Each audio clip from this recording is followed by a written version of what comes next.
Good evening, folks. My name is Ben Garcia. I'm currently a board member. And I want to welcome you to our 2025 Candidate Forum. Okay. As Alan had mentioned, the rules of engagement here are each candidate will be allowed 4-minute introduction of themselves and why they are running for the board. Prior to the forum, owners will be asked to submit questions, or they were asked to submit questions, and these are the questions that we have come up with. We've got 15. If time allows us to go further, we'll go to 18 questions, but I'm not sure that we'll get there. So 8 o'clock will be the shutdown date, or the shutdown time, sorry, and we'll go accordingly. We'll go in order of how you're seated, if that's okay, and then we will rotate. So question 2, we'll start with Jim, and we'll just go that way and continue to go through. So everybody's got a chance to be first, if that makes sense, okay? There'll be no questions from the audience.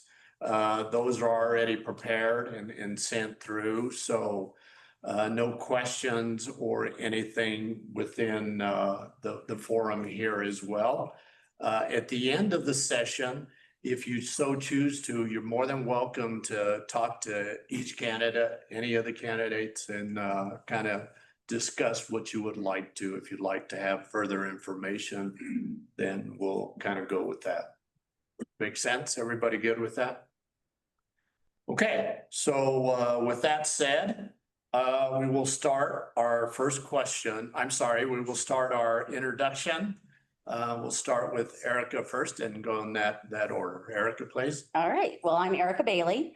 I'm currently on the board. I've done about 2.5, almost 3 years, because I was added on as a midway type thing. Prior to that, I did 6 years on the ECC, which is the Environmental Control Committee, the permitting and all that kind of stuff.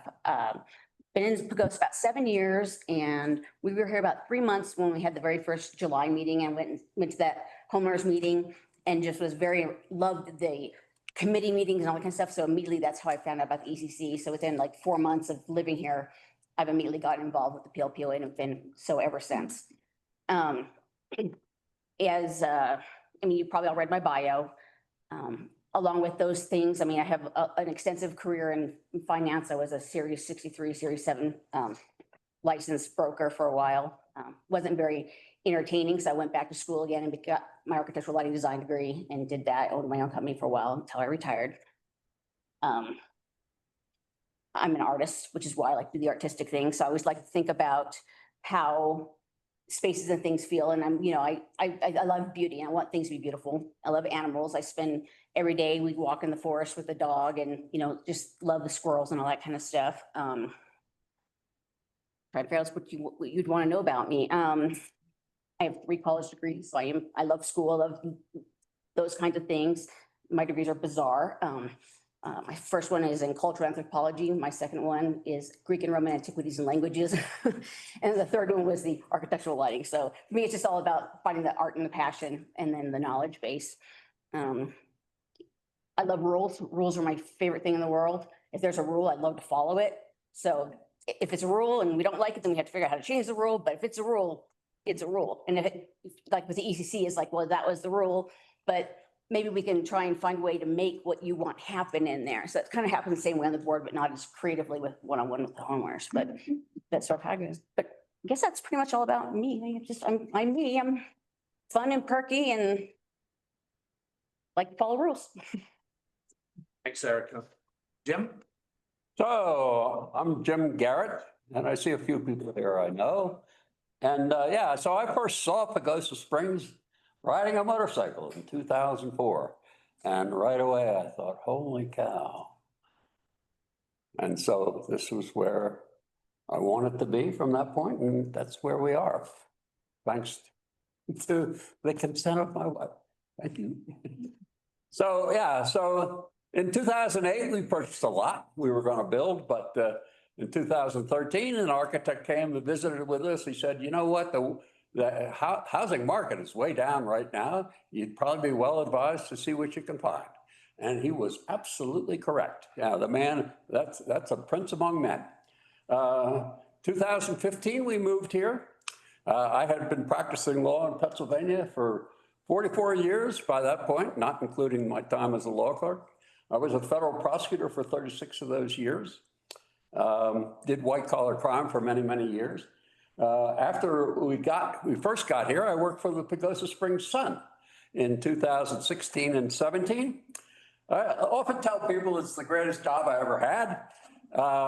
And there's even a little bit of truth to that. So, yeah, well, the pay wasn't so good, but, but anyhow, then I resumed practicing law and about 2017. And I've had an office downtown for, what is that now, 8 years, something like that. So PLPOA, why do I want to run for the board? Well, of course, PLPOA is my home.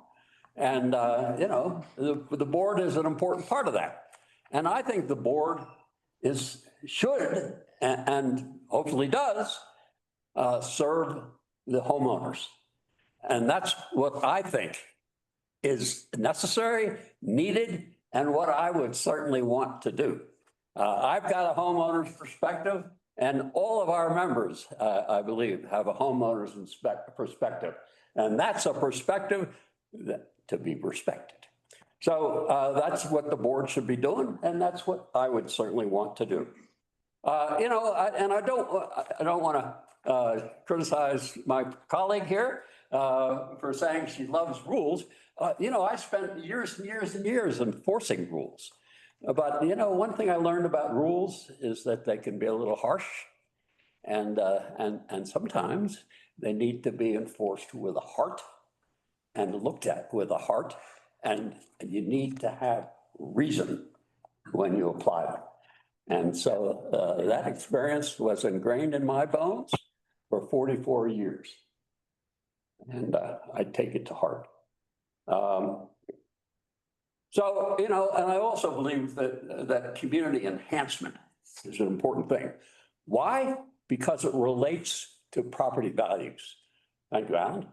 And so, yeah, property values are important to all of us. And that is something that we need to always have in our minds as members of our community and in connection with our board. My legal experience is very relevant, I suggest, because I learned how to wrestle with very difficult problems as a white collar prosecutor. And my experience at the Sun is also very relevant because I learned who people in this community are. And I have multiple former county commissioners and as my present clients, and I would be, well, I'm not going to say that they would bend over backwards for me, but I'll say that if I call them up, they'll know who I am. Thank you. Thanks, Jim. Al? Okay, well, a little bit about me. I've been a homeowner or property owner here in Pagosa area for the past 25 years. The first 14 of that was as a condo owner, and the past 11 as a homeowner. And I started coming here, let's see, my wife and I have been married 35 years. So 35 years ago, we came here on our honeymoon, and her folks had a condo. So we decided we ultimately wanted to come back here and live in happily ever after. As I tell people now, I'm going to be here till I spread my ashes. So, but I've had different experiences with the different perspective, or from a different perspective with the board and the general managers, whoever they've been over the years. But as a PLPOA landowner, I'm interested in how our dues are spent and what actions are being contemplated within our boundaries to, like Jim said, to enhance our property values, et cetera.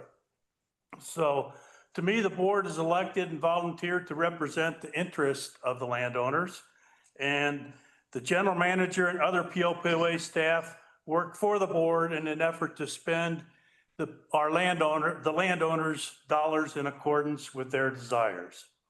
So more about my background. I spent the past 45 years as a fish and wildlife biologist in Colorado, California, Oregon, Washington, and Idaho. Some of those jobs, I oversaw budgets of over $1 billion and supervised up to 15 people. So I have a lot of experience with bureaucracy, politics, and people issues.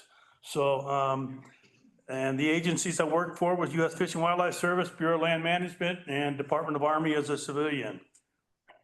And so the majority of my time here in PLPOA, our condo was here in PLPOA. I haven't been real actively engaged or closely followed everything that's gone on, but you know, basically the proposed gymnasium issue was what caused me to, I'll say, shift gears from all my past involvement on boards. I've been on the Audubon Society Board, the Geothermal Greenhouse Partnership, San Juan Water Conservancy District, and most importantly, the Pickleball Club boards, and the Upper San Juan Watershed Enhancement Partnership. So on all those, I served as the president as well as other positions. And I was a board president of an HOA up in Grand Junction, but much smaller than our metropolis here, but gave me some good experience. So I think all those combined things give me a broad base of experience to be a board member and represent the landowners' issues. 1 minute, 10-4.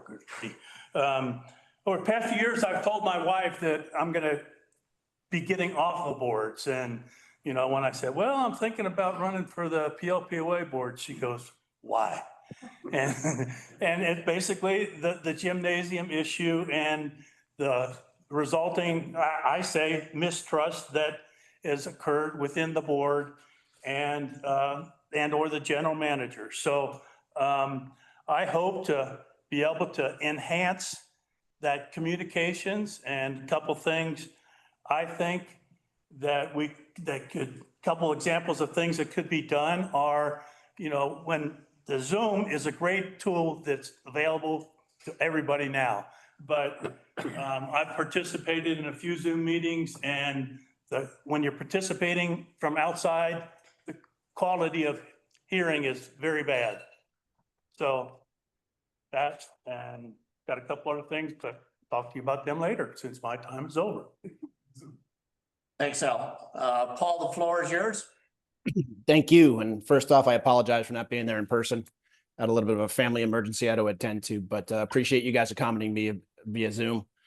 Alan, not to duplicate a lot of what you said, but I think we share a lot of the same vision as far as what the issues are that need to be addressed with regard to getting involved in the boards, specifically the PLPOA.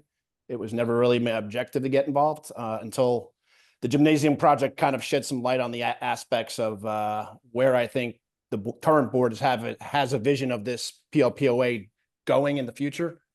And I think it's definitely in a direction that the majority of the membership does not agree with, specifically roughly about 72% from the election results of the gymnasium project. But briefly about myself, I am a structured settlement broker, and most of you probably don't know what that is. Jim, as an attorney, you probably do, but what I do is I broker annuities. So similar to like when you win a lawsuit, or pardon me, when you win the lottery, you can annuitize the proceeds of a lawsuit. So I basically broker the annuity on that. So I have pretty extensive background in finance and litigation. So I do understand a lot of the insurance aspects that some folks, the PLPOA, have addressed recently, and specifically how that relates to the risk profile when it moves forward with the gymnasium project, as opposed to just being a homeowners association. Outside of that, I'm going to be fairly brief, and I will hand the floor back to the moderator, and I appreciate the time. Awesome. Thank you, sir. All right, we'll go ahead and start with questions, and we'll go in the same order, if you will, and then we'll rotate as we go through the second question. Okay, first question. What would you like to see as goals for improvements within the PLPOA? These are goals that would be added to our current plan. I guess for me, my biggest goal right now, especially after we bring up the gymnasium stuff, is the lack of community. There's, again, the distrust, the misinformation. I think for me, harmonizing back together would be very, very important. I'm more involved in my brain. I'm doing that versus getting on to the next project. Let's get us back to being a community that loves where we're at. We're here for a reason. I don't think that the gymnasium should have been as big of a wedge as it was. It was, and we made through our way through it. Let's now heal and grow as a community before we move on. So to me, that's what I would like to add on to what the board's already looking to do. But again, I think I'm not really good at talking like this, I'm sorry. But I just really, the community, it hurts that people are so negative and not talking to each other, but just throwing slander. Okay.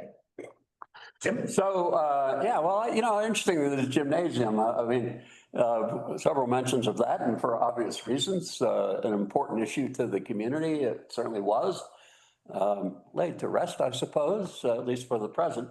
But, I thought one of the things that stuck with me about that whole situation was that the system really worked. I mean, people voted, and they voted in large numbers. And boy, oh boy, that's a good thing. But, I thought that the notion of perhaps additional recreational opportunities, that had some certain appeal to me. And I thought, well, maybe there's other things that can be done and should be considered, like for possibly a sledding hill. Maybe there's some place that there could be, the PLPOA could staff a sledding hill, maybe a skating pond in the wintertime. There may be other things of that sort, low cost, that the PLPOA could undertake to do that would serve some of the objectives of, thank you, Alan, that were intended to be achieved by the gymnasium. One of the things that really struck me about that gymnasium project idea concept was that it would have been a big hit to the property owners because of the special assessment that would have been required. And as a board member, one of the things that I would want to emphasize is that if we want to take on a project, we got to really sell it, and we got to really justify it. And by George, that's what I did for 44 years, arguing reasonable doubt to juries. And that's what an organization needs to keep in mind. Thank you. Well, I guess my goal would be to enhance communication between the property owners and the board. And a couple of things I've thought of was, I mentioned earlier, was enhance the Zoom capabilities. I know that technology is out there, but also recording the meetings and making those available to whomever. But that would also benefit the person that's preparing the minutes for the meeting. That person would be able to go, oh, I can't remember what I said there. So, okay, here, I'll go back to the recording and see what exactly was said. And for people that can't attend, they can look at those meeting minutes. And I mean, Zoom, all you have to do is hit a button and boom, it's there. So the enhanced communication, I read a lot of the Nextdoor stuff, and it got ugly, and that was definitely inappropriate. I thought Lars did an excellent job when the one public meeting of trying to keep it as civil as possible, et cetera. But, that's something that needs to be maybe re-emphasized every time there is a controversial issue, so that the landowners are respective of not only each other, but the board. And that to me is the best thing, that whatever the community is supporting, that the board is communicating what that is in a totally thorough manner. That to me would be the highest priority. And, we can do surveys to try and get what the desires are and make sure we follow those surveys as they're conducted and what they say. So that's good enough for me. thank you. Paul? Again, Al, I apologize for kind of duplicating what you said, but I think the key word here, as far as a goal, would be transparency. I don't think the community feels that the board or the PLPOA has been transparent with a lot of different processes. Specifically, we don't record any of the board meetings. I don't really know why that's an issue, why anybody can't record the meetings and why we can't record them via Zoom. I feel a lot of things are discussed via executive session where they're not discussed publicly. And we have obviously a need for executive session when there's issues of actual confidentiality, but it seems like there's a lot of things that are being discussed behind closed doors that we don't really actually see the deliberative process. Another key priority, I think, would be trails and the extension of trails, specifically in the Hatcher neighborhood. I might be a little bit biased because I do live up there. Something else I think we need to take a look at is reducing our overall liability exposure.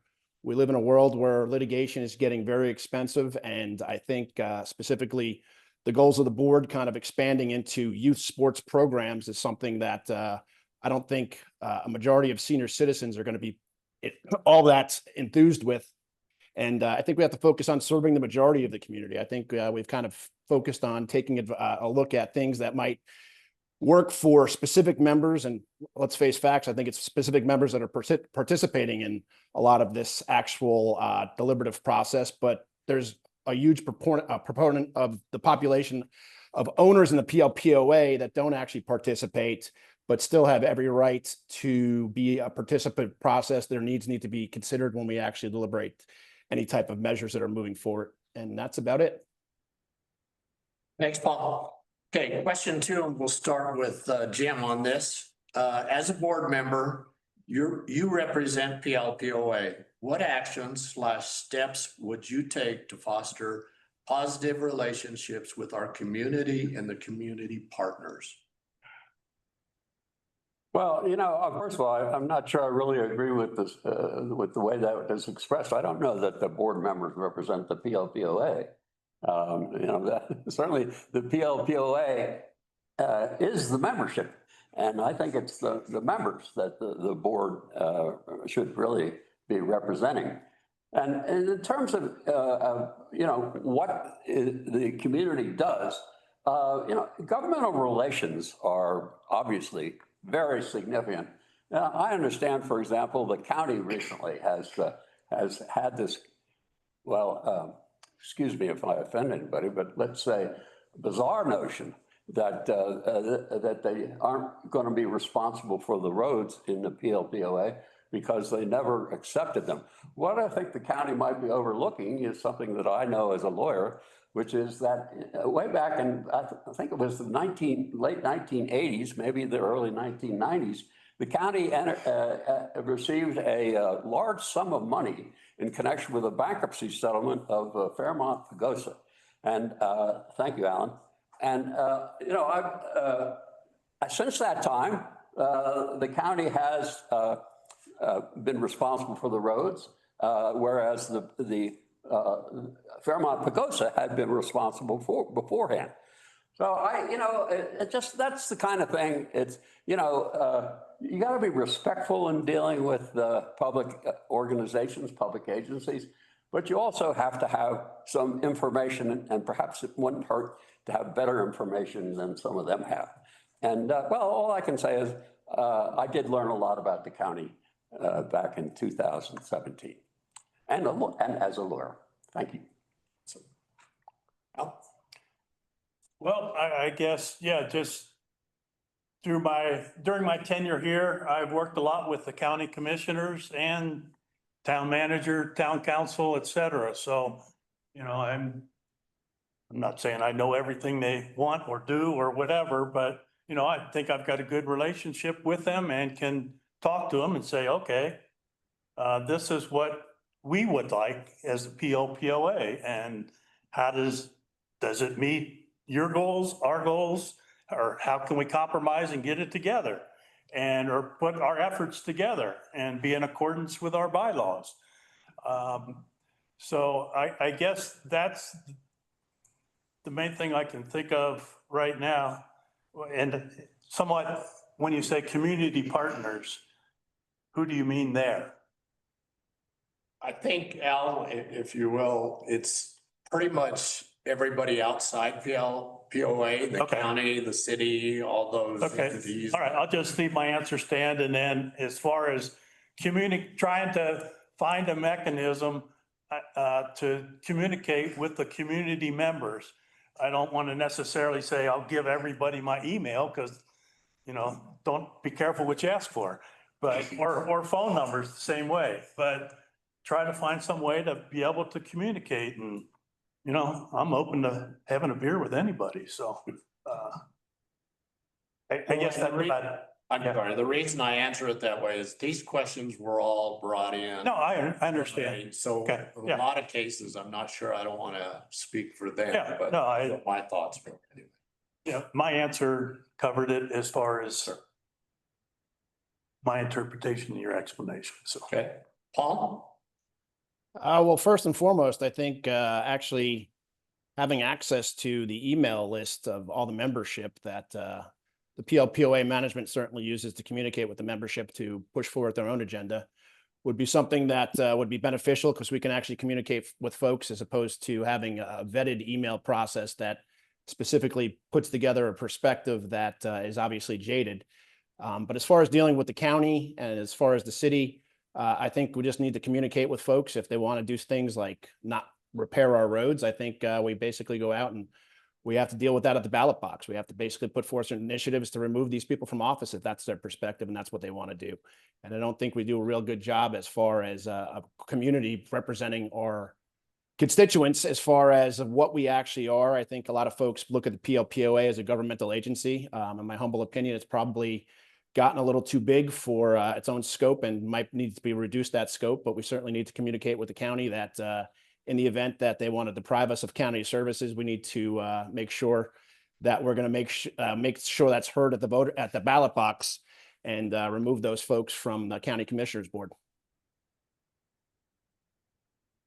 Okay, thanks, Paul. Erica? Okay, touch on what you're talking about with getting together with the county commissioners and stuff. We do meet with them quarterly, which is nice to get together. The last one was canceled from the county side, but having people like yourselves, both of you guys made very good arguments about how you can help them facilitate within those things. So that's great to hear. I love hearing that. Because the more we can bring to the county, the more we can get back into our community. I believe that another action that I proposed in one of the board meetings was that after the election, the board gets sequestered off, they do their training, it's all day long, and you don't really get a chance then as the homeowners to really get down on a social level and on a personal level, get to talk to those members. So my suggestion was after the new board is selected, whomever that it should be, that within like a week or so, we should schedule a social. Board members are there, you can come together, talk, and make it a positive thing to get to know everybody. And we're humans, let's be humanly to each other. And then we can find out what you want on a one-to-one basis. And so that was one of my ideas, so that we can get the whole board, everyone knows who you are. And the last thing I had was, I think as a board member, that what you put into the community shows how much you care about the community. So I know I'm very active in doing things for the community. We have free light shows, we do other things that we help with. So hopefully that shows that I care about my community and we can all learn those kinds of things. Okay, question 3. Do you, as a candidate, think the HOA should spend less on capital projects to improve the well-being of all HOA members? If you do believe there should be less spending with capital projects, how do you propose the HOA maintain or upgrade the facilities and benefits for our community members? We'll start with Jim. Well, you know, No, Sorry, I think it's me. Yeah, sorry. I'm taking it away from you, Jim. yeah, no, yeah, I yield. What a nice guy. I guess, first of all, what do the landowners want? And that would be the first thing to determine as what they want so that the board knows what to go after and what to do, what they want, et cetera. So, I mean, to me, the gymnasium is a good example of what the community did not want. So, that was pretty obvious. And like I think Erica said, the vote showed that. So, but, I guess I think Erica's idea of having I'll just say a community forum, something like this. And I know people don't like to go to meetings. I spent my whole life doing that, but, you know, and that won't stop people from complaining. I totally realize that. I spent my career in endangered species. So You know, it's either one side of the issue or the other. There's no in between. And so I think just there again, to me, it goes back to the communication issue of how do we have an opportunity to find out what the landowners want and how they want the board to act and develop or put into the capital improvement plan. So, I mean, some of the things are good, but how they were going to be implemented, I didn't voice my concerns early enough but I got to place my vote and say, no, I don't want the gymnasium. So that's it. Okay, Paul?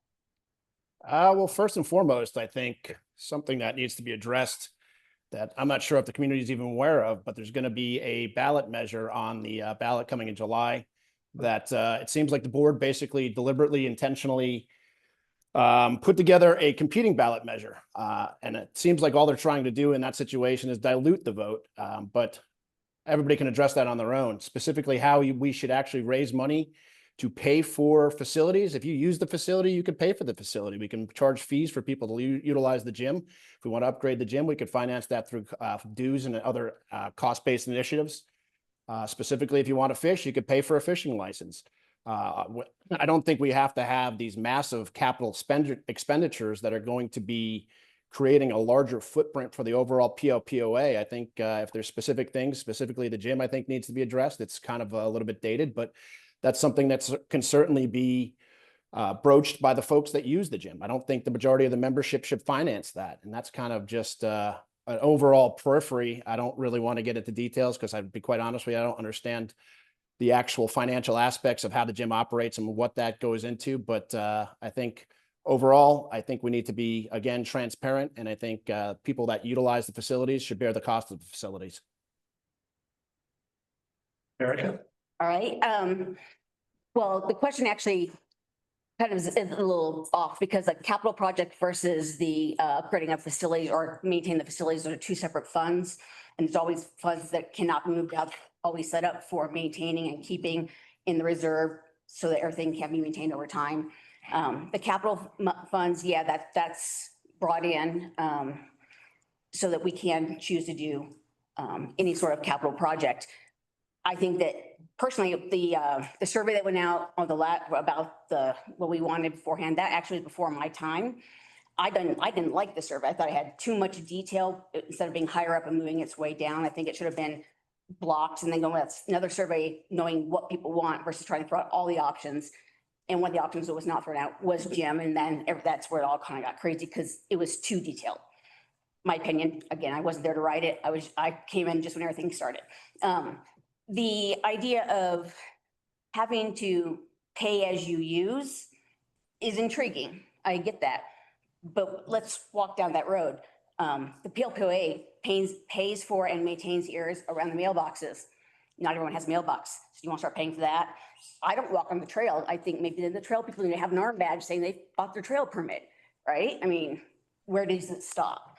Again, that's anti-community. You build best for everybody else as well as yourself. So, yeah, capital expenditures are highly significant. And, there is a relationship between our property values and capital wisely spent. Now, that, of course, is the key, spending it wisely. So, I think, getting input from the community members is going to give you a good guide for where wisdom lies. But, capital expenditures sometimes may tend to be sort of dictated by events. Suppose, for example, we had a big wildfire in the area. That could possibly generate a need for capital expenditures on the part of the community. So capital expenditures seems to me respond to needs, respond to desires, and should be aimed to enhance values of the property for all of us. Thank you. So, within those parameters, the guidepost is always going to be judgment. So that's what the board is for. Thank you. Thank you. Okay, question 4. Do you believe it is the PLPOA's duty to protect property values within the PLPOA boundaries by promoting a friendly place to live and not a place where people don't want to live because of the tactics used by the PLPOA? And Paul, you are our first one on this. Lucky Well, Paul. I'd love to know what the tactics that are used by the PLPOI are, but I guess that would probably take up more than 2 minutes. Yeah, obviously, I do believe that it's the PLPOA's duty to protect property values. I think that's its primary duty, to be quite honest with you. As far as being a friendly place to live, I think the PLPOA does a pretty good job as far as engaging the community and bringing folks together. However, I think that kind of got a little bit severed throughout the gymnasium process. I think transparency, again, would be something that would make folks feel a little bit more comfortable. I think communication, as far as getting the word out, talking to people, specifically people that are not actually living in the PLPOA, but are kind of just communicating from afar and just feel like they're not part of the community, because to be quite honest with you, they show up for a few months a year and then they get a ballot measure that's trying to raise $2.2 million for a project they have no idea what's going on. But as far as the tactics, I don't really know what the tactics of the PLPOA are. To be quite honest with you, I haven't gotten engaged. I don't think there's enough information out there to kind of make a true assessment of what tactics are being utilized. But it seems like specifically on the communication front, the tactics aren't working very well. All right. Yes, absolutely. It is our job to maintain your property values 100%. And I hopefully do that. It's being done in a way that makes people happy and friendly. We don't want everything to be negative.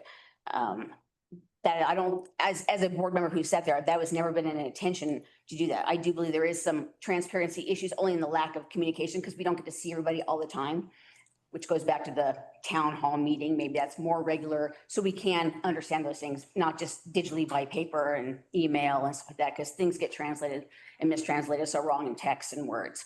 Let's talk.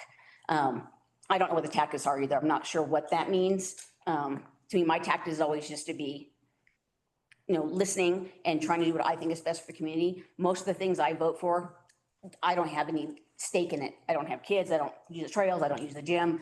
I do things I think the community wants to do. So I'm hoping that that tactic of listening and then playing it forward is what's going to be good for everybody. So I guess I'm up now. So, okay, yeah, so it should be pretty clear from what I've said in previous parts of this whole process that I believe that the PLPOA is in fact responsible and has a need to enhance, to be concerned with, and possibly enhance property values if it's done wisely. I'm not sure what the reference to tactics might be. That it sounds a little bit to me like somebody who wasn't real happy with the Architectural Control Committee. And I previously said that, rules are important, but they need to be enforced with with reason, with good common sense, with understanding. And, hopefully, if the board can ensure that we do that, which I believe it should ensure, then there won't be any complaints about tactics. Thank you. Yes, the board or PLPOA through the board should be trying to ensure that we all live in a good place, that our neighborhoods are safe, that sort of thing. And I guess to me, the tactics, I have no idea what that person or people was talking, but how those, like Jim was saying, how those rules are enforced are key to how that, and with consistency, that the rules are implemented, enforced, et cetera. I was a law enforcement person at early part of my career for 8 years. So there's always discretion involved when you're enforcing rules. So to to me, it would be the board's responsibility to make sure that whoever's enforcing whatever rules there may be, whether it's ECC, et cetera, architectural, et cetera, are being implemented consistently and not one entity or one, well, inconsistency is not good, and no matter what you're doing. So to me, that would be our responsibility, and have a venue where people, if they feel that they're being not treated fairly or consistently, that there's a venue for that to be voiced. Okay, moving on. Question 5. What are the candidates' position on any possible rule changes for the PLPOA? Go right back there. Okay, so I'm assuming they're talking about the two bylaw changes. I would I'm gonna assume as well. I'm gonna answer assuming that way. So my position is very clear because the second bylaw change is the one I put in. And I did so for a very specific reason, because I heard and understood that the community wanted more transparency, wanted to learn more and have more input. Happy with that. I'm glad someone stepped to do something. The first bylaw recommendation that came through had a few gaps that could be taken advantage of if it were to stay in place. And that made me nervous. I wouldn't take advantage of it, but I can't speak for further down the line. Having a cost cap dollar seemed very limiting to me so it's like a $500,000. Anything above that has to go to a vote. That's great, keeps all the projects down. It may make it so that projects get cheapened and maybe they're not as done as well, may need more maintenance a long time. So that's a potential thing. There is no limitation to how many under $500,000 projects one could do. That scares me because a board can do a bunch of them then. And then last but not least, if a project is approved for under 500,000 and because of material price going up, things happen in the world, it then jumps over 500,000. What happens then? Does it stop? Does it have to go to that $27,000 vote? These are the variables that I wasn't sure of. What I put in is just to put a percentage cap on any funds that can go into capital funds. No more than 12% ever can be rolled into capital funds, so that it takes more time for the funds to build up. So you have more time to flesh out the projects, talk to the people, figure out what we're doing with the monies as it comes in slower. So I'm going to make the same assumption that we're talking here about these proposed bylaw changes. And, so a couple of principles that I would mention. First of all, I'll never forget the day a federal judge admonished me, Mr. Garrett. I was asking too many questions for a particular witness that I had called. Mr. Garrett, if it ain't broke, don't fix it. Well, that is a rule to live by. The other thing is that you can't anticipate every possibility in making rules. I tend to have reservations about too many rules. And I've seen rules all my life. And it was my job as an assistant United States attorney to enforce the laws. And I did that with the assistance of very highly skilled investigating agents.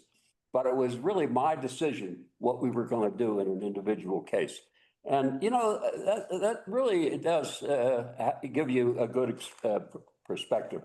So, when you start talking about making bylaw changes, one of the things you need to consider is, well, so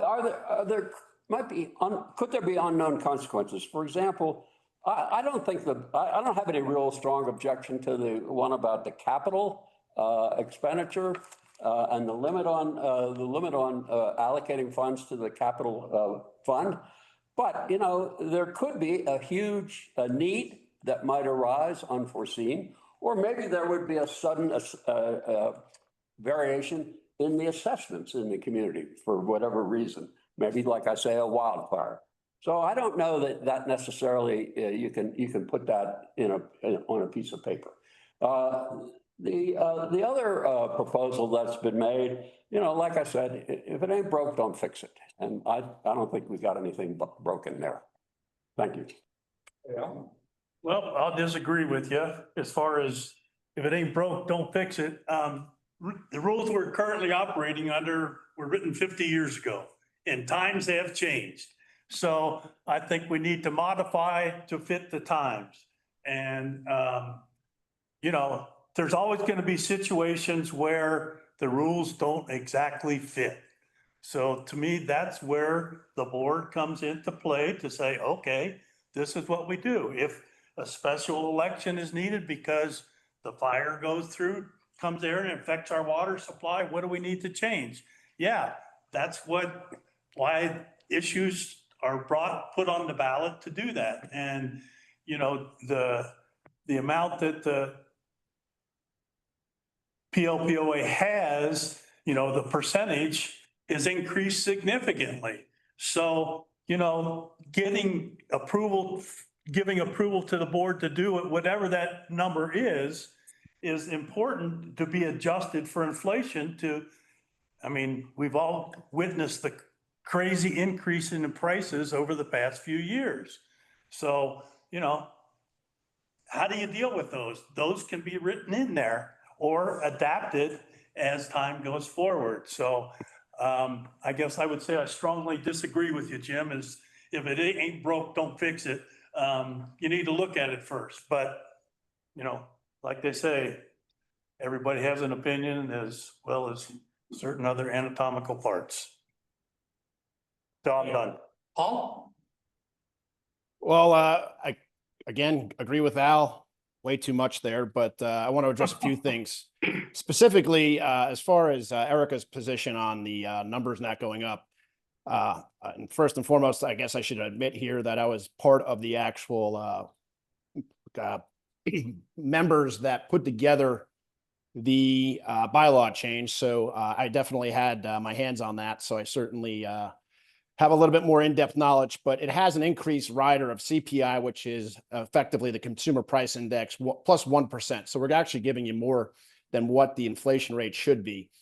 Specifically addressing the ballot measure that was put back on or the bylaw change, either one of these need a supermajority to pass. So effectively, when you put together a competing ballot measure, effectively you killed the bill.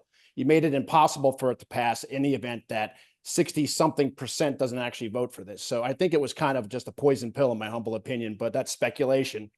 And specifically that speculation because I have no idea when this was actually deliberated. I showed up for the meeting and all of a sudden we're discussing a bylaw change that the board came up with, which was clearly an executive session. And I don't think it had any type of, pardon me, confidentiality that was required. I don't know why it was discussed behind closed doors. But as far as whether or not I'm for this or not, obviously I am. Okay, moving on. Question 6. What are 1 or 2 issues that you would like to address if you win this position? We'll start with Jim. 1 or 2 issues? Well, what are 1 or 2 issues? I have a hard time trying to encapsulate 1 or 2 issues. It seems to me that as I have said, certainly, the board needs to be responsive to the members of the community, the homeowners, and the board needs to anticipate events that are occurring and needs to make sure the community is prepared for them. I don't know that I can reduce that to 1 or 2 issues. So I think I'm just going to leave it at that. Sorry, I can't be more explicit, but I think that's a very difficult question to answer. Okay, yeah. I'll go back to I'll say bread and butter answer, communication. Finding ways to increase communication with our community, with the landowners. There's all sorts of survey mechanisms out there that can be done, and I've never put one together, but I know people that do. And so, trying to get an unbiased survey together is a challenge, but there's people that do that. So try and find out what the people want and what those issues are, whether it's, I hate to be going back to the gymnasium or trails or water quality, fishing availability, et cetera. I think we need to find out. And to me, having the surveys would do that. And well, Paul mentioned something about the executive sessions. And to me, those, there's proper procedure for what can be discussed. No decisions can be made in an executive decision or in an executive session. So, using the ballot issues as an example, I'm perplexed as Paul is on how that came out, but it is what it is. And trying to get those procedures more firmly entrenched, and to me, building the trust with the landowners is the big thing for me. So, Okay, Paul? I'll be real brief. It's transparency, and I think we need to serve the majority of the community and focus on what the overall community needs, not the specific wants of a few folks in the community. That seems to be the priority of the board and the PLPOA at this current moment. Erica? Obviously, transparency and communication. And for me, communication, I think, is extremely important, because as transparent as you are, unless you're actually getting it out there, it doesn't matter. So communicating. And one way the board gets its information and what we're doing comes a lot from the committees that are all around. So for me, having more access from everybody else for what the committees are working on. If you're very interested in trails, even if you don't want to be a trails committee member, to be able to have like an idea of more of what they're doing, so that you can occasionally pop in and give them your opinion, what's going, so they can talk about everybody.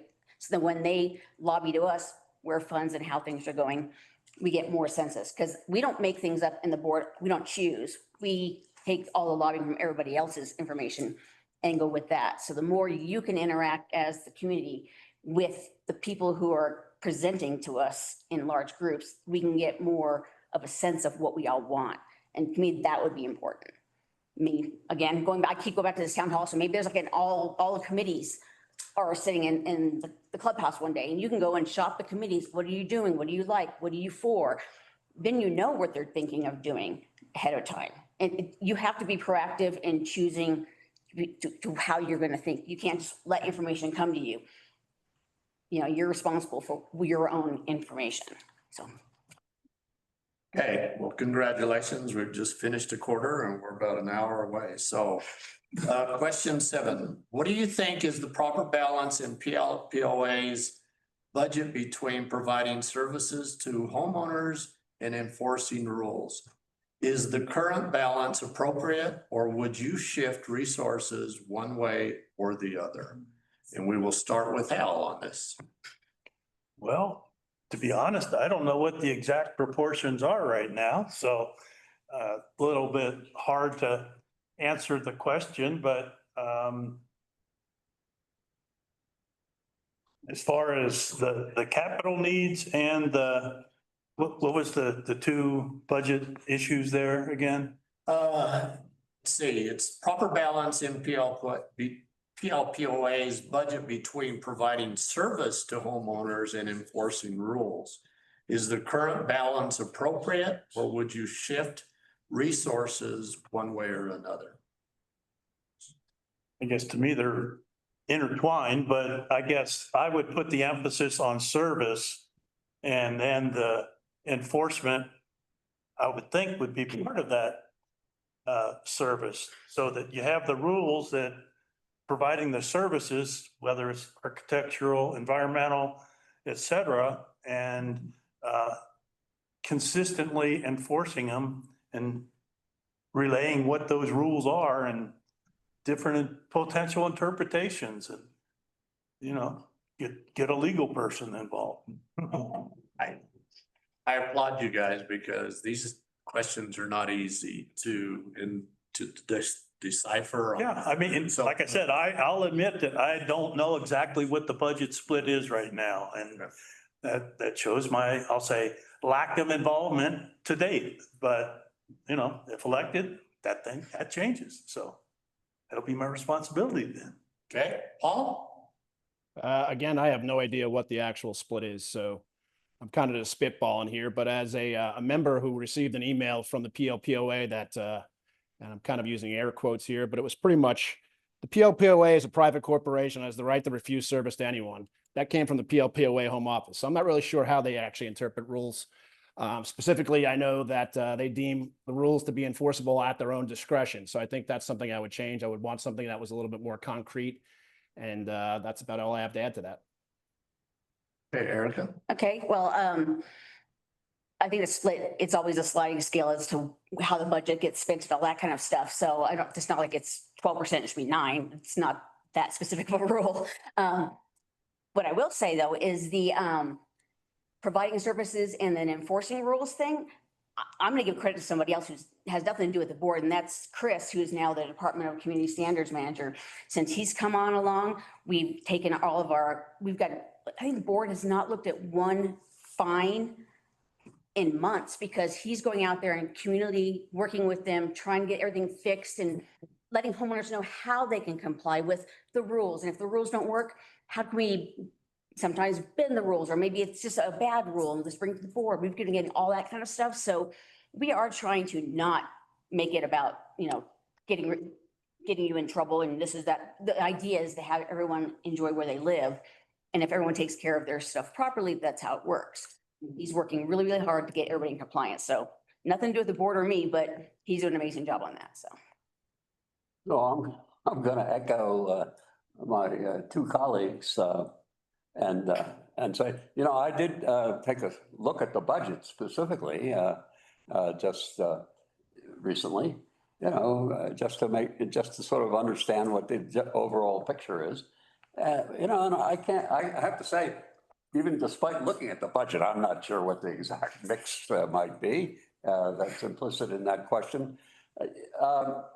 You know, I don't have a sense that that there's you know, too much money, resources expended on enforcement.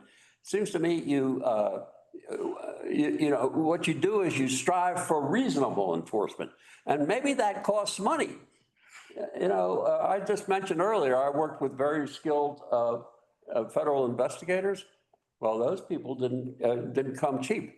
You know, you need to have people who are able to do their job, and it costs money to do that. So I really can't say that I think the mix is inappropriate.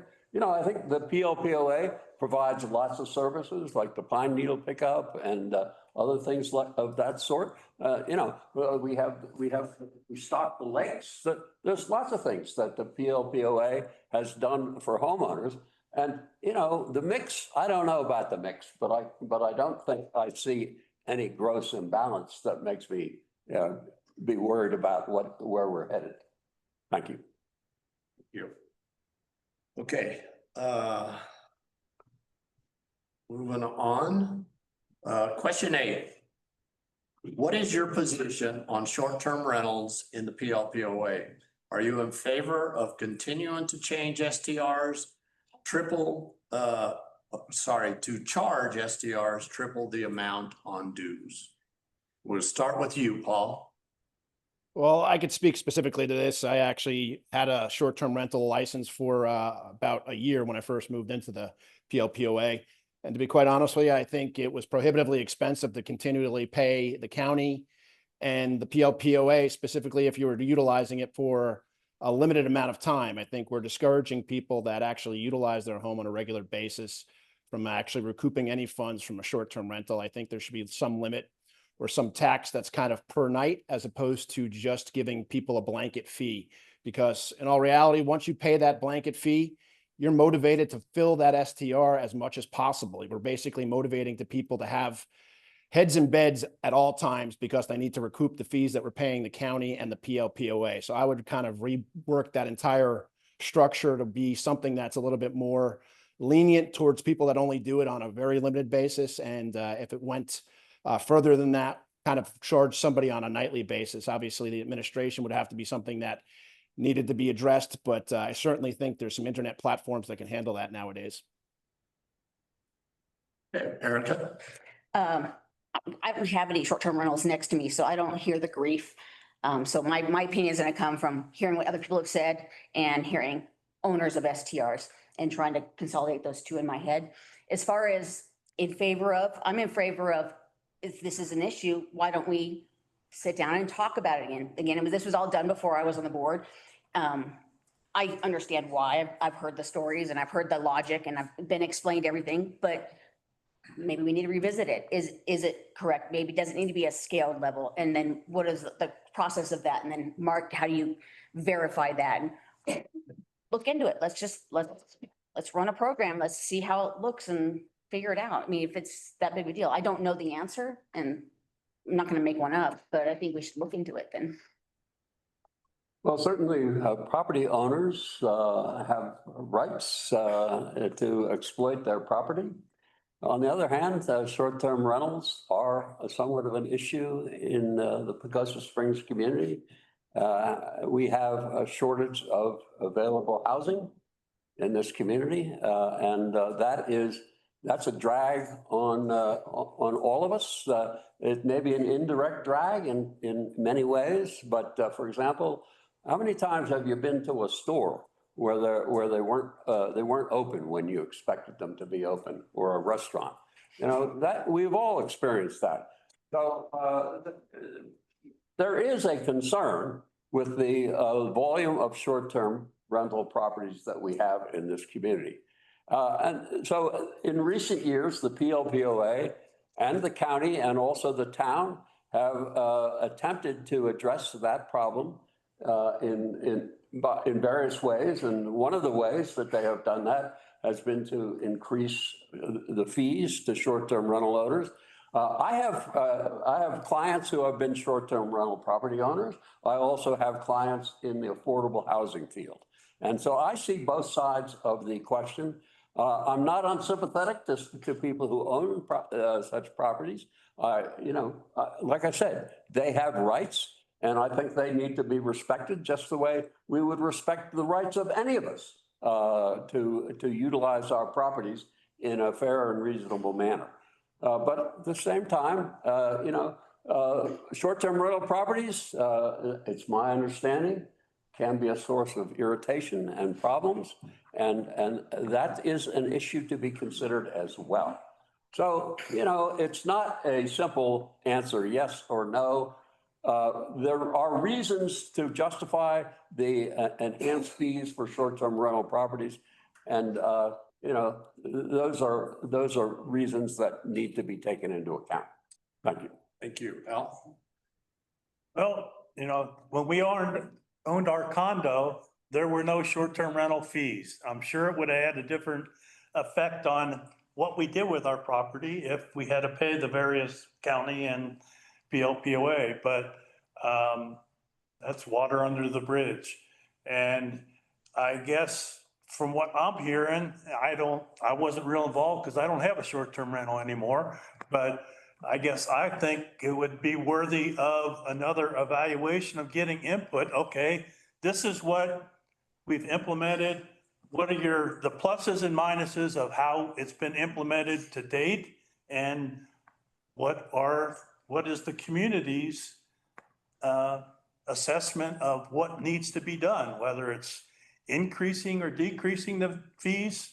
I don't know enough about it. I know there's definitely problems with some short-term rentals, and the college kids come in and all their neighbors, it's like, let's get the guns out. But, so I can understand why people don't like short-term rentals, but how you enforce that and is definitely an issue. And I think, Jim, you mentioned earlier okay, if you're going to enforce more, you need more money, more people, more money to do that. So how are we going to do that?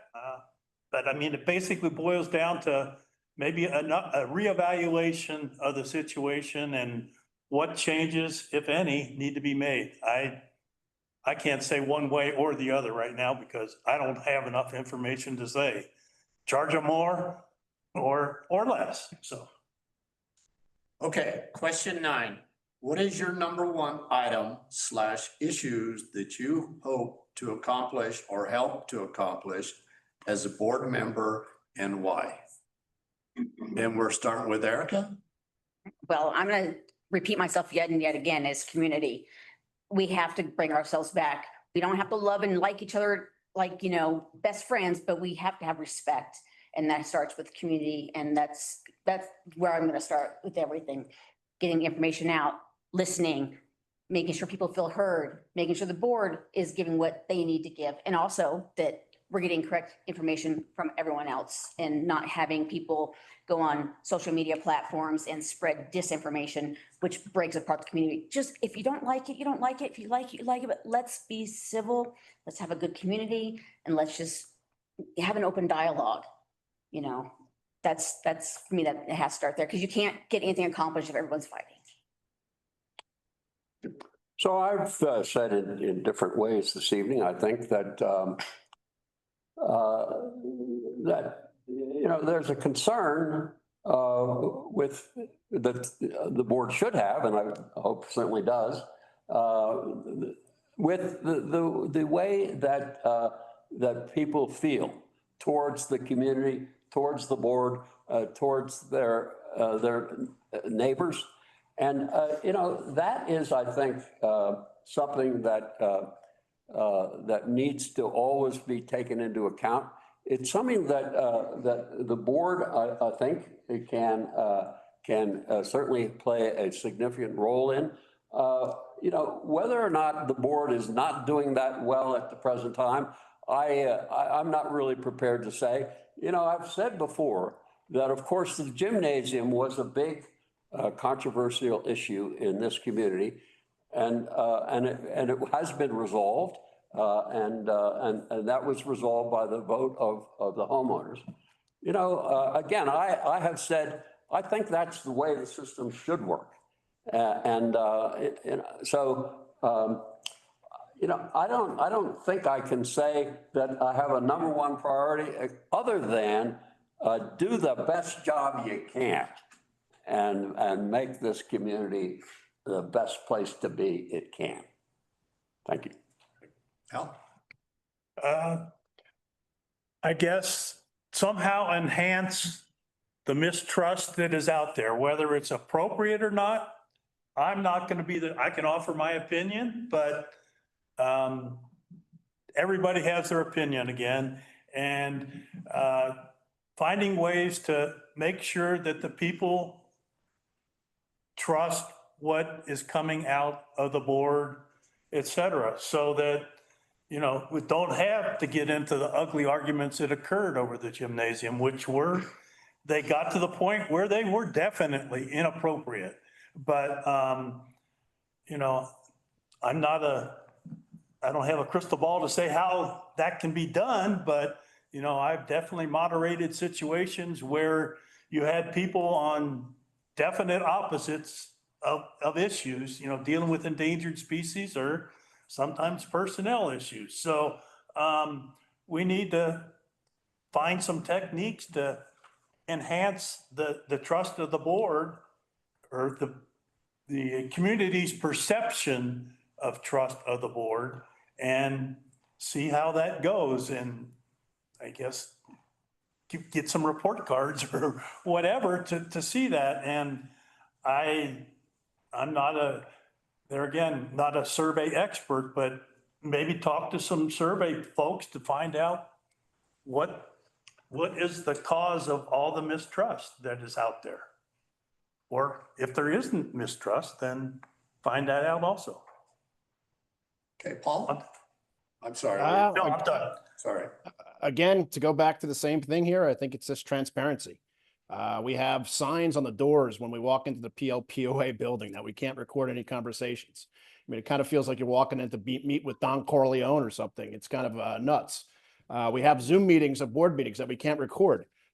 Zoom has AI products that can literally summarize everything that is discussed in the board meeting. It would be unbiased. We could distribute that to the membership that would have a clear-cut understanding of what was going on at each and every board meeting. but we put up signs that say you can't even record a conversation with the secretary. I'm kind of baffled by it, but it's certainly something I think we need to address, and that would be my number one priority. Okay. Moving on. Question 10. I recently read in the newspaper that the county may not maintain our roads in PLPOA anymore, which could result in PLPOA owners paying thousands of additional dollars. What is your stand on this topic, and how would you work with the county to resolve it? We'll start with you, Jim. Well, litigation, if that's what it comes to, for sure. I mean, the county is way off base. And, you know, I always tell people litigation is a last resort. And it truly is. I have had many clients who've come to me and wanted me to bring a suit. And I always tell them how difficult it is. So hopefully you nip that in the bud. That seems to me, that's the way human affairs work the best. But, you know, yeah, Teddy Roosevelt said, speak softly and carry a big stick. Well, there you go. Thank you. Al? Well, go talk to the county commissioners and see what the basis for their taking this proclamation or whatever it is that they did make, and see what basis they have for it, and see what, if we can talk to them and say, well, these are all public roads, and I've always heard about how the county is responsible for 300 miles of roads within Archuleta County and blah, blah, blah. And well, why are you changing your tune now? What's the basis for, you're saying that, I don't know how many roads of those 300 are within PLPOA, but I would think a fairly good portion. And a lot of them are Forest Service roads too. So getting a better understanding of they're pulling this whatever out of, to get a better understanding of how they're basing that, and then maybe have a chat with our legal counsel and see if they agree, and like Paul or Jim said, avoid litigation at all costs. But if it comes down to that, the board would need to make a decision on, okay, if it's going to cost $1,700 or whatever per member or per landowner per year, or whatever the cost end up being, then see if the landowners want to put up the money to do that, or to fight it legally, or just pay it over time. There again, kind of the communication through surveys, finding out what the landowners want. I don't think any of us want that, but sometimes nobody wants a tax increase. I know that's for sure. So Okay, Paul, that's it.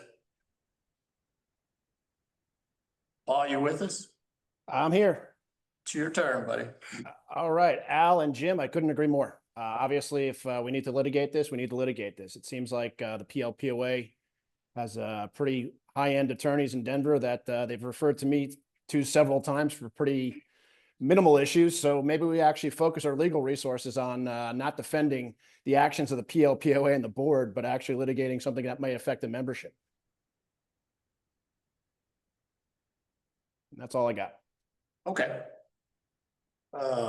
Erica. Okay, well, this was brought up in the last board meeting. And I guess it just came out in the paper that day, what was going on. And we discussed it a little bit, kind of at a hypothetical level, as far as I'm concerned, because I had not read the information. Several members who were of the committee who were at the board meeting gave us their feedback of what they heard because they were at the meeting.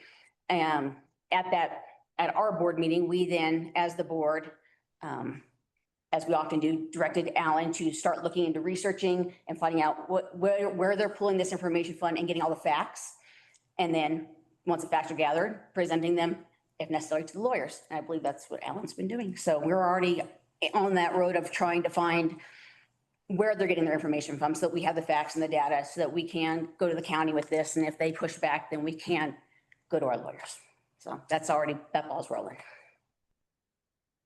Okay, question 11. The PLPOA strategic plan states that one of the goals the association should be to provide more youth activities, youth sports programs and facilities. Do you agree with this goal and should it be a priority?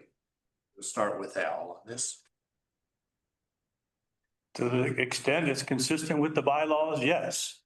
You know, a majority of the landowners within PLPOA don't have kids. Or if they are, they don't live here, put it that way. I mean, I live here, but I don't have, my kids are 4 or 5 hours away. And we wish they lived here, but they don't. But, you know, how do we find a balance to support the community's needs, but not provide the community those needs? I.e., you know, we do not function as a source of recreation for the county. You know, so I'm all in favor of doing everything we can to enhance youth activities, but how is that consistent with our bylaws? You know, it was 6 or 7 years ago, I was part of the group that came to the PLPOA board and asked for putting pickleball courts on PLPOA property. And we were told that, no, that cannot be done because the grant we were applying for was a GOCO grant, and that required that area be open to the public. We were told by the board and legal counsel that that was not allowed under our bylaws.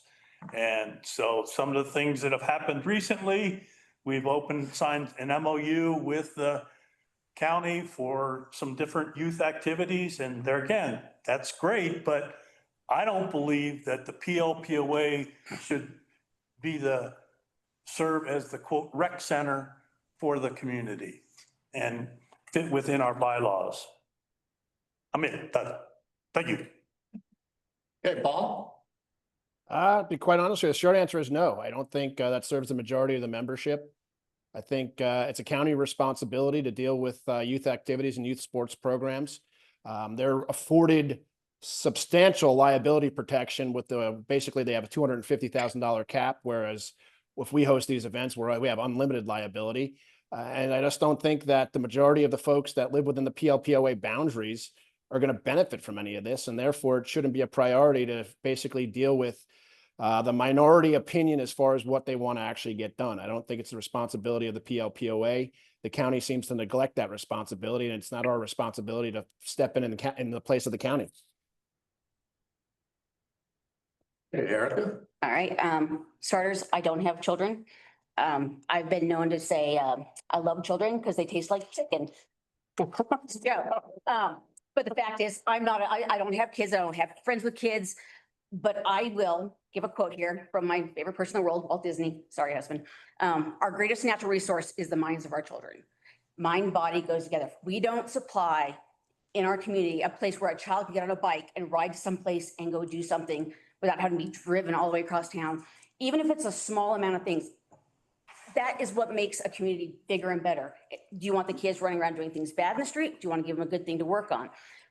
It doesn't have to be a big rec center. It doesn't have to be all these things. It just needs to be a thought, because this is where our future is. If we don't groom our future, it's going to die, just like a flower bed. You have to watch who's coming behind you. And again, I don't have kids. I gain nothing from them other than maybe they won't terrorize my street, right? I mean, I lived in big cities and that happens. So do we want that happening? Kids are coming into the community more and more and more. We're 85% of the county population is the PLPOA.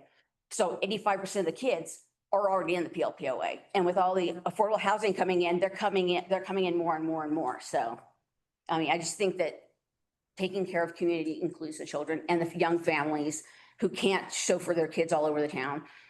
Just like I would hope that we take care of, if we have elderly people who need things, that we plow their driveways in the winter when they need to get out and get their meds. We try and take care of all aspects of our community. not just the ones that affect us. So, I don't think you can view things in the abstract like that. You can't just say, oh, well, yeah, youth activities should be a priority. First of all, if you invest in a community amenity, the question is, what's the cost? What's the benefit to be reaped from it? What's going to be the value to the properties that's going to be accrued by that kind of an enhancement? And I do believe there are opportunities to provide improved youth activities if that's a real goal for the community. Like I mentioned, a sledding hill. Maybe some a skating facility on a pond. If you build a little warming hut, have a fire in there, maybe have a little hot cocoa, I mean, you can do that for, a relative song compared to the investment in a gymnasium or something of that sort. So, these are always issues that can have multiple effects and can have a variety of different impacts, and they should be evaluated. And so I don't agree that we should talk in terms of, well, such and such is a priority. Good government, that's a priority. That's as far as I'll go. Okay. Question 12. Prior to running for this board of directors, how have you been involved in the PLPOA? Is this your first interaction with this organization? If you have not interacted with PLPOA before, why not? And we're starting with you, Paul. My first interaction was attending the barbecue in the July after we had moved to Pagosa. And to be quite honest with you, I think I showed up for a free hot dog. So I got what I wanted, certainly. I really wasn't overly involved in the PLPOA, to be quite honest with you, until the gymnasium project. And I had some issues with violations that I felt were unwarranted. I've asked for documentation. Nobody's actually responded to my emails. So there goes transparency out the window. But to be quite honest with you, I was never really involved in it because I thought it was a very limited homeowners association. When I first moved in, the dues were de minimis, in my humble opinion. And now it seems like they're trying to expand their footprint and increase people's dues. So that's kind of what my involvement was prompted by.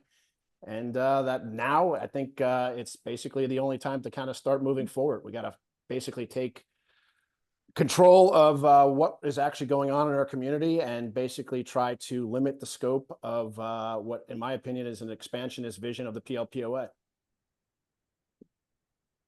Right. Well, prior to running for this board, I was put in by the board. I was elected in out of the ECC.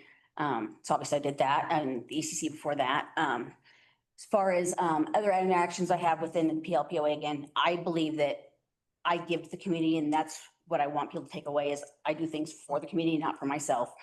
My husband and I, we do the laser shows every summer. We don't take a penny of that, except for like people will give us some money because we bring toys they can buy to play with for their kids, but nothing's required. We've never done that. In October, we just got the date settled today. I'm teaching a class on lighting for residential environments, because a lot of people have questions on how they light their homes inside that light saying, I was a lighting designer, so I'm putting together a nice, fun little lecture kind of thing in October that will be free to the community. So you can learn how to read your lighting facts labels, how lighting works, where you should put it, all those kind of things, just to make your community better. So I do things to help. That's the only reason why I do this. That's why I got involved 3 months after I moved here. It was never for anything of any personal vendettas. It's just, how do I give back? And the more I give back to the community, the more I'm hoping that I will continue to get, things, respect. And I don't even care about respect. I just want people to know that I'm not doing anything for myself. I'm doing everything for you guys. Being on the board, you lose privileges that other people have. I can't buy a piece of equipment that the PLPOA is selling because I'm on the board. We're not allowed to. So instead of getting a discount on a trailer that you could openly bid for, we don't do that. So you know that there's things that you're going to make sacrifices for. You're going to make sacrifices of time, people are gonna have bad opinions of you and talk about you on social media. So you're giving a lot of yourself, something that you have to believe in on all aspects, not just one issue, not just one concern. It's about the community and it all comes together. Jim? So I have had the privilege of serving on hearing panels, and, you know, that heard appeals by members of the community from violation notices that they had been received for, you know, a wide variety of different charged infractions. And, you know, so that was actually an extremely rewarding experience for me. And I hope it was not painful for others. You know, I think we tried to be very reasonable in terms of how we responded to appeals. You know, we appreciate, certainly I did, that you know, there are rules that are appropriate. But as I have said, they need to be enforced with good common sense and understanding. So, you know, that was a lot of value for me and enjoyment, actually. And so, you know, as an attorney, you know, I still practice and, you know, so my time is kind of limited, but, you know, I do believe that for sure that there is an obligation, as has been said, to contribute to the community. And I have done that on the boards of several other organizations. And that is, to me, a real privilege of being part of this community where there are so many interested and concerned folks. And so I enjoy the opportunity to do that. Thank you. Well, like Paul, I've eaten a lot of hot dogs and hamburgers at annual meetings and enjoyed the beverages there. Been involved with the Wildfire Adapted Partnership, our efforts, and I live down in Meadows 4, so got 4 neighbors to participate in we got 20 acres fire mitigation done, and I continue to be involved with that. And talked with Larry Lynch a lot, since what he's responsible for is very similar to my background. And I guess I talked to him and said, hey, you know if I become a board member, I will have a responsibility to be a board liaison with one of the committees. And I said, I'd like to work with your committee just because very similar issues in my career and what Larry does.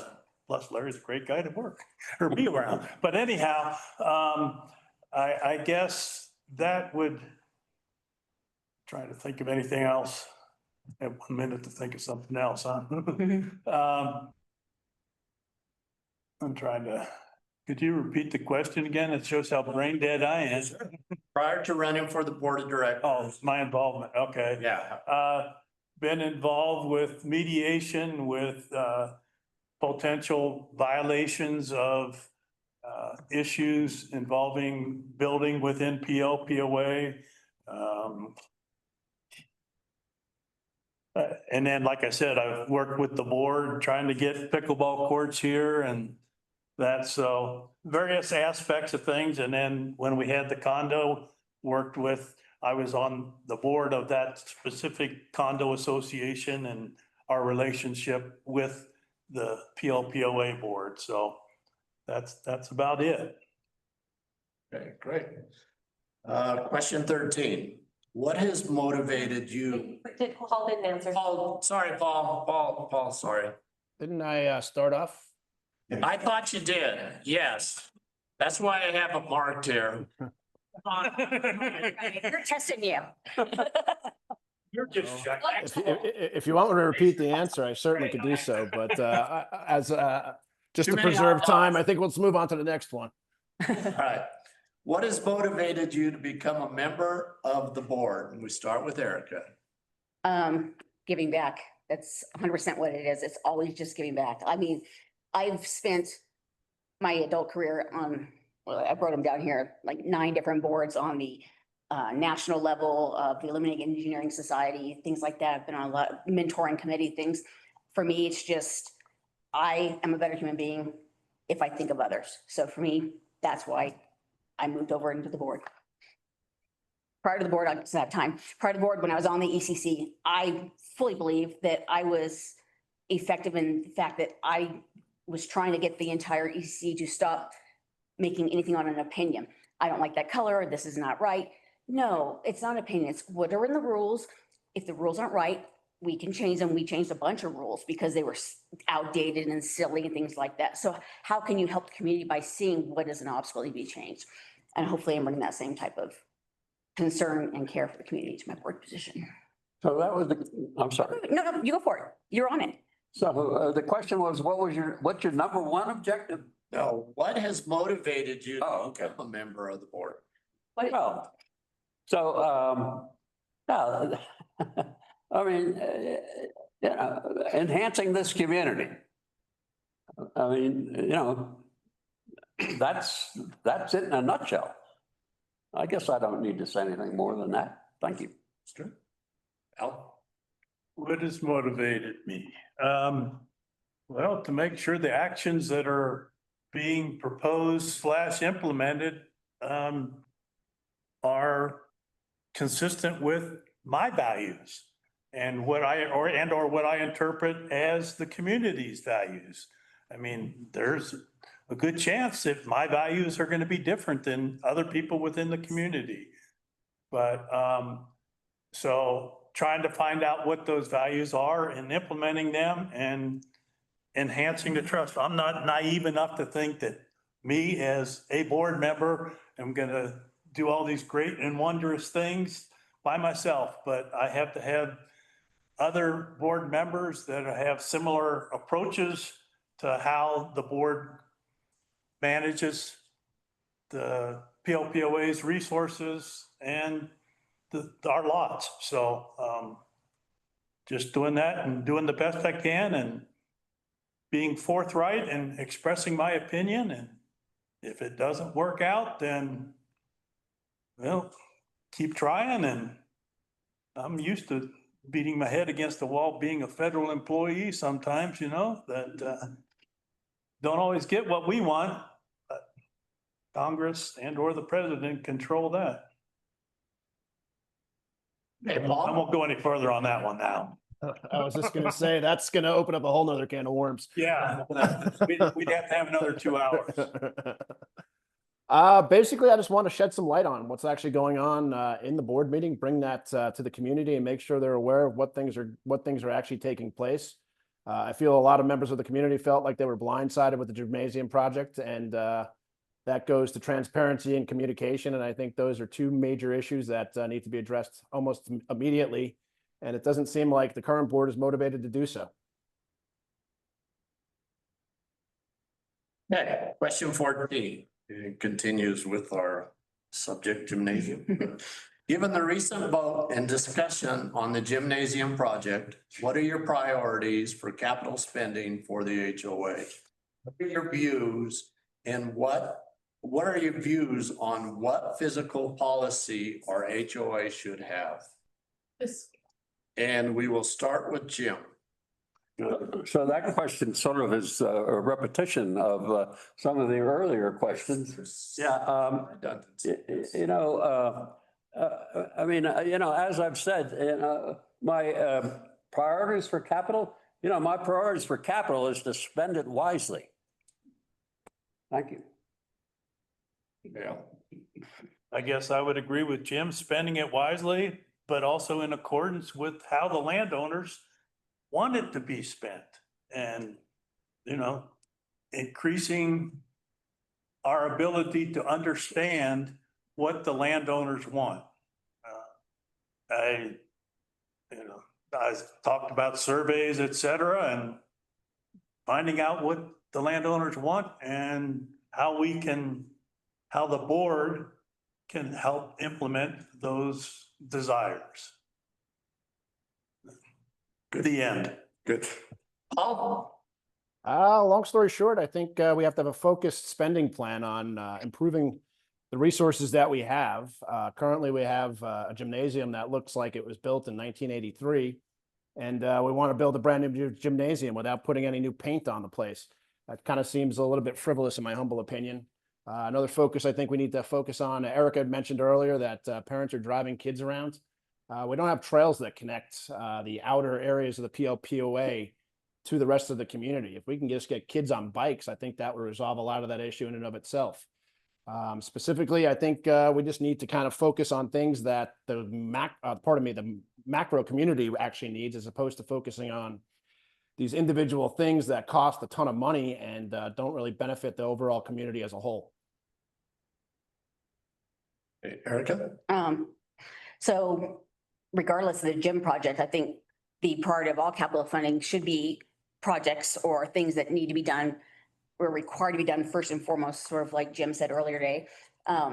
For example, all the, you know, how insurance right now is really, really hard for everybody. All of our insurance stuff came in and it came in quite a bit higher than anybody was going to expect. So that may be a capital expenditure, having to move money into that to sustain that. I would look at those kind of things that need to be done with our money first.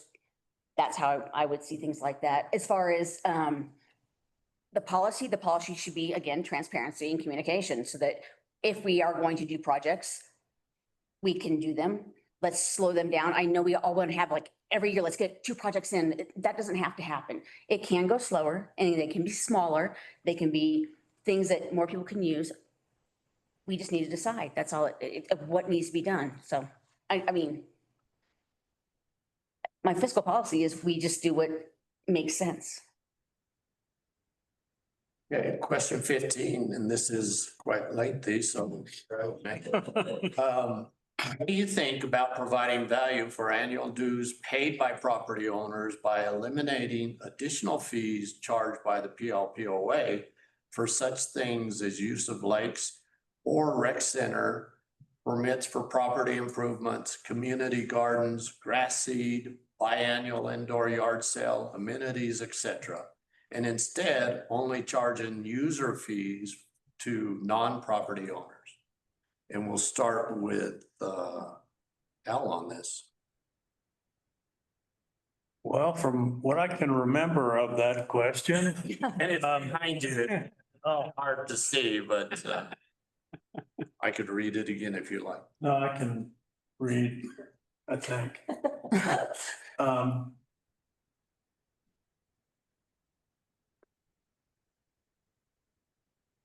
If I'm understanding that correctly, I would say annual dues should, I'll say, basically stay the same. And if people have special interests, whether it's the community garden or fishing or whatever, then they pay for those. There again, from my interpretation of all those words, I'll leave it at that. All right, Paul? I kind of feel that we just need to keep dues at a minimum. Folks that are here and trying to live on a fixed budget need to be able to meet the needs and basically cover their expenses. I don't have an issue with charging fees for those things. Obviously, I think if we wanted to do a large capital expenditure, we would have to raise the funds. But I think if we can come up with some provisions that claw that money back over the course of time, charging fees, specifically to property owners, I think that's definitely a good thing. With regard to non-property owners using PLPOA facilities, I think it kind of dilutes the value of being in the PLPOA, in my humble opinion. Why pay the dues and deal with the PLPOA when you can basically just come in and pay to utilize all our facilities?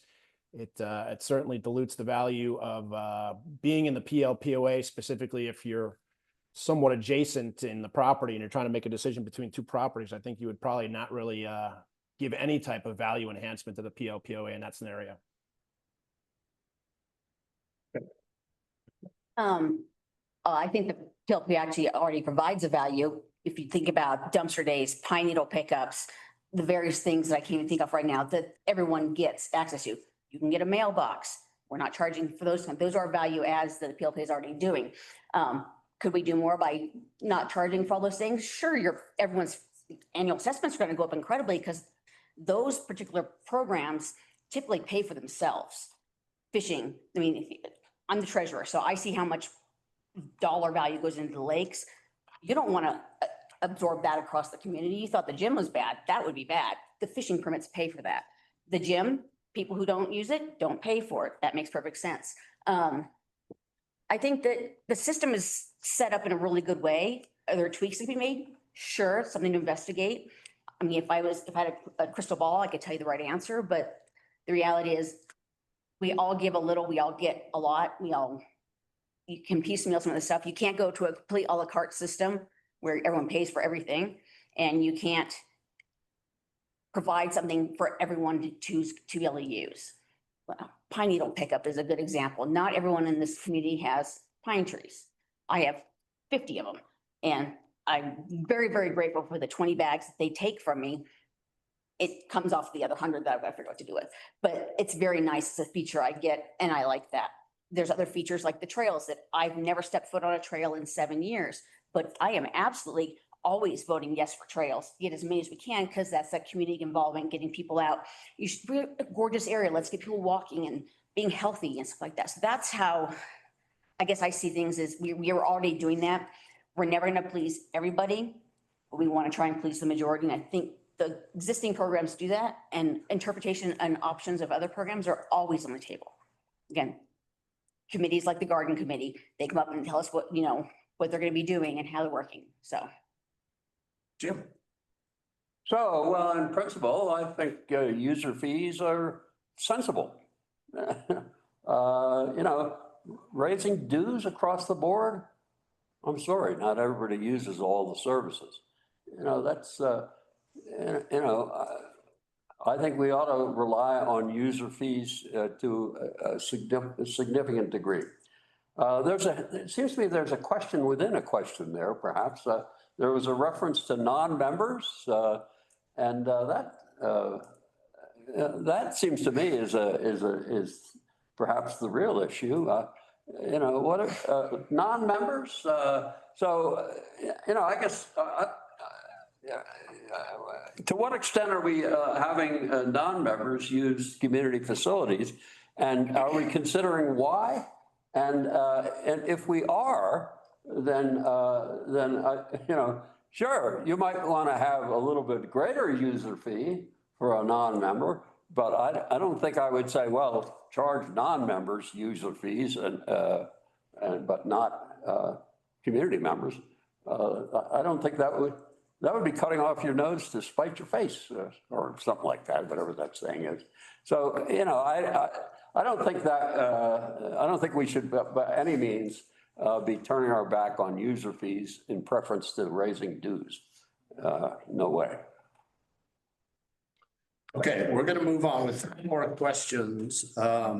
Question 16, certainly life happens and unforeseen circumstances can occur. With that said, we recently had 3 board members resign in the past year.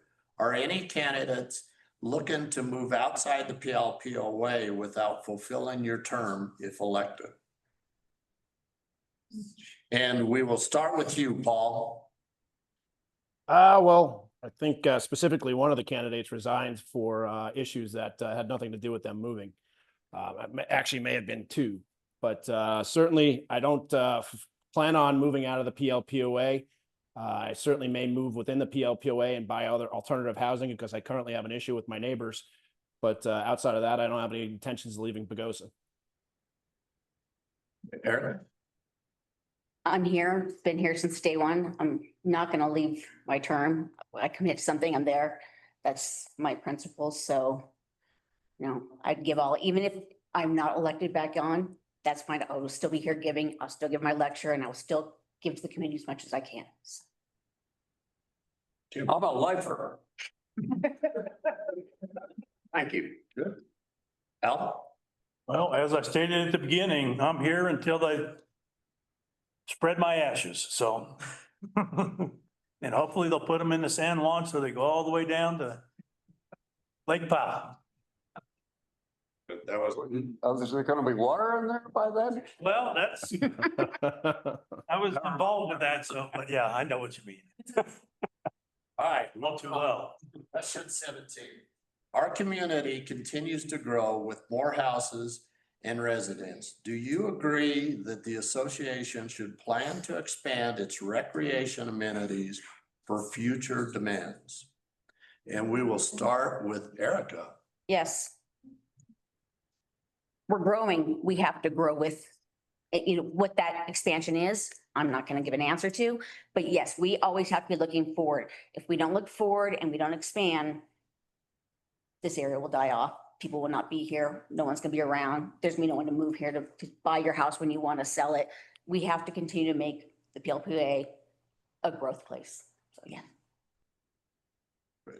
So, yeah, I mean, yes. Doggone right. But, like I've said, it's not just that the community is going to grow. I mean, the community, why is the community going to grow? It's because this is a doggone fine place to live. And, so we want it to remain to be in that kind of a place. And so, yeah, if you have more demand, you need to meet that demand. Seems to be pretty simple. Thank you. I guess, yeah, looking at future growth, but also maintaining the quality of what we have here. So, that's a tough chore because different people have different views on what is good or what is appropriate, but you definitely need to look to the future because if not, you end up in a place you don't want to be. I'll just put it that way. And so I think definitely need to look at the future, but make sure your estimates are based on accurate information and data, not just what people think. So, and we just mentioned the water issue. I was, or still am, heavily involved with water issues. So, that definitely has to be a consideration of how we grow. But so some of the rules, okay, how much grass can you put in? I know the town is, and their revised regulations for that, they reduced the amount of lawn that an entity could put in a new building. So, those are the types of things you have to be looking forward to, or when the sun rises someday, you'll wish you were someplace else. Paul? Well, sorry to give a convoluted answer, but I think it depends. What are those recreational amenities that we're talking about? Are they outdoor trails? Are they opportunities to be outdoors? I don't think that we need to build expansive facilities. I think we have a ton of outdoor entertainment that is certainly utilized by most of the community, and it doesn't really take all that much to maintain it or expand it. I think in those areas that I would be pro expansion and kind of taking care of that future demand. But specifically trying to create Disney World type projects, I'm certainly against. Okay, and our final question, okay? How do you feel about investing in community amenities versus focusing only on one core infrastructure? Is there anything in particular you would like to improve? And we will start with Jim. Well, so I've mentioned already several ways which I believe that could be done with cost effectiveness. And, we have in this community, let me just put it like this. People love Colorado because they want to be out of doors. And so to the extent that we can focus on making that feasible and doable and appealing to the members of the community, that's going to be a plus. And so, I think the board has an important role in connection with that. And so that's what I think, we really need as a community to be focused on. And so hopefully we are and will be continuing in the future. Thank you. Could you repeat the question, please? Sure. Do my glasses. The LPOA strategic plan states that one of the goals, the associate. Take my glasses off. How do you feel about investing in community amenities versus focusing only on one core infrastructure? Is there anything in particular you would like to improve?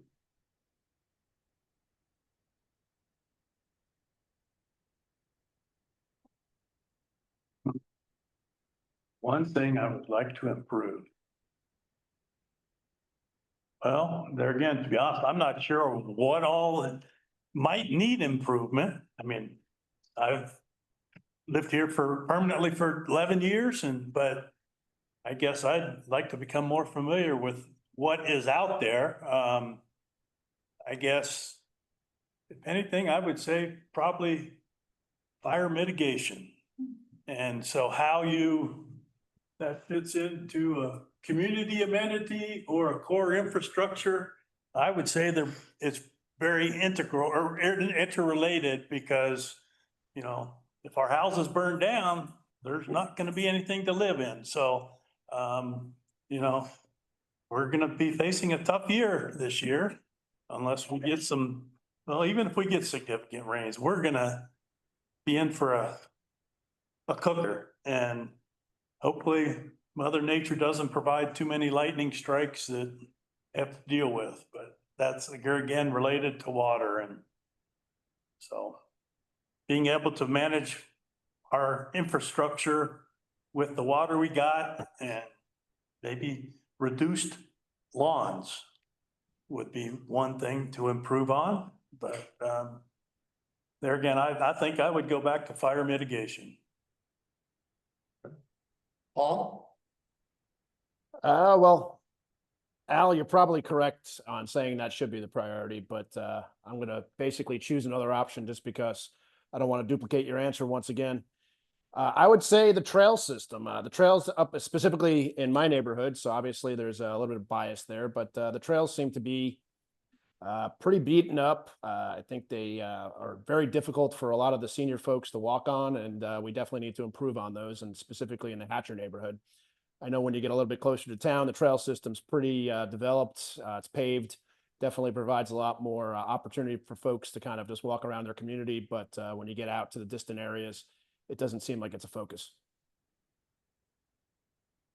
I think it's a trick question because community amenities and the core infrastructure in this area, I think, are the same thing. You mentioned fire mitigation, which we're doing, and that is a core infrastructure to keep the neighborhood safe, but it is also very much opens up areas and places for people to go. People grab firewood when we do all that stuff. So it crosses over. The lakes, we don't own the water, we own the land under it. PAWS owns the water. We put the fish in there, you can do that, and all that kind of stuff keeps the water healthy. We're working on that. That's core infrastructure, keeping it going, as well as being something that's also an activity that's an amenity.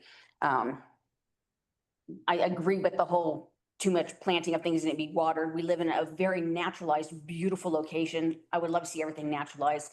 We've been getting House bill after House bill coming down from the Colorado legislature, urging people to do more xeriscaping and all that kind of stuff. And I know the ECC has been implementing and putting all that into the documents to try and get that going. So it's something we're very aware of and have been trying to work on. So I think that if you lived in a high rise in Seattle, then it'd be core infrastructure because that's building in a place like that. Here, the outside is it's our outside living area. So that is where we have to see that they're all interconnected.